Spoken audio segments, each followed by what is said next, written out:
I'm glad you made it back here one day at a time, where this is video 2 for March 8th, where the first video I was able to go through the A 12-step leader and what he had to say. I'm now about to read through the A member, but I want to give you a little recap real quick. If you haven't got to watch the first video, I encourage you to go back and see it. If not, here's a little recap. Where basically I spoke about how the title went for turning it over. So I caution on who you're turning over to, because this book has been misleading since the very beginning, as it brought a cesspool cosmo faith, I consider what I talk about, to the reality of substance, as they brought atheists and Gnostics and brought their belief system to the culture. And that little A group is talking about God, but it's talking about a devil belief system, because it's a cult practicing behaviors, where they even spoke as A leaders lord themselves over to other members. And it's something that all their brilliant minds do when they come to those groups. And it's usually an atheist and Gnostics that lords themselves over a believer, of God-fearing person, as the state system is forcing you guys all to go through the same group A meetings.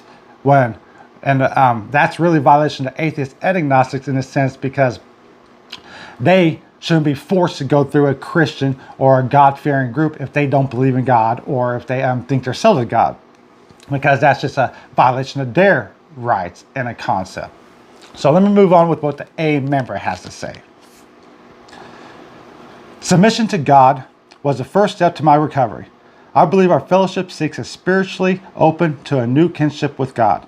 As I exert myself to follow the path of the steps, I sense a freedom that gives me the ability to think for myself.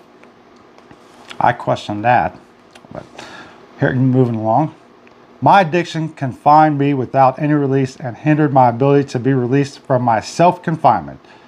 But AA assures me a way to go forward.